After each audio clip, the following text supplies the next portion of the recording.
imagined that the person responsible for my accident would return to my life. I am 5 years old. My dad loves me a lot and always does everything to make me happy. He treats me like a princess. But what he does not know is that he was responsible for my death in a past life. I am crossing the street when I hear a horn. I look to the side and only see the headlights coming my way. The car hits me hard and I fall on the asphalt, unable to move. I see the driver get off frantically. He approaches, notices that I am still alive, but runs back to the car and escapes. A few minutes later, I die. When I open my eyes again, I am just a baby. As I grow up, I start having flashes of my past life. I run towards the street. My dad shouts for me to stop and runs to me in a panic. When I look at your face, it's the same look of despair I saw in the driver before he died. All my memories come back at once. I remember the accident, the car, the driver's face. It was my father. He has no idea who I was, but I remember everything. I start to hate him. I decide to become the worst daughter in the world. I broke the laptop he uses for work. I hide the car keys right before an important meeting. I throw a tantrum in the park until everyone looks at us. Every morning, I come up with a different problem to ruin his day. I hope he loses his patience with me, but that never happens. Every time I make a mistake, he just takes a deep breath, hugs me,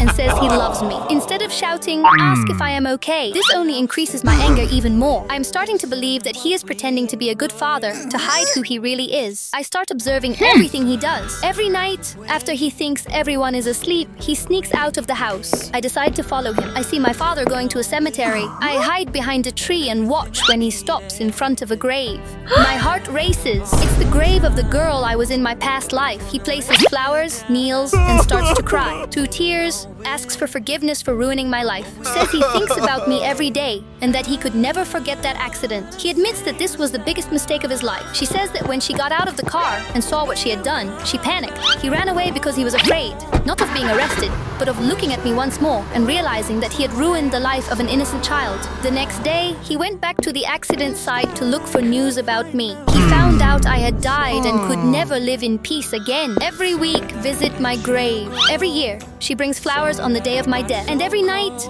makes the same promise to try to be a better person because nose can never erase what was done. As I listen to all that hidden, I start to cry. For the first time, I realize that I spent years wanting to get back at someone who was already sentenced by their own guilt. I return home in silence. My dad comes into my room to say goodnight, as he does every day. I run and hug him tight. He is left without understanding what happened. Just smile, hug me back and say you love me. At that moment, I realize that perhaps life has placed me back by his side, not to seek revenge, but to give us both a second chance. Comment if you think my dad is a good person.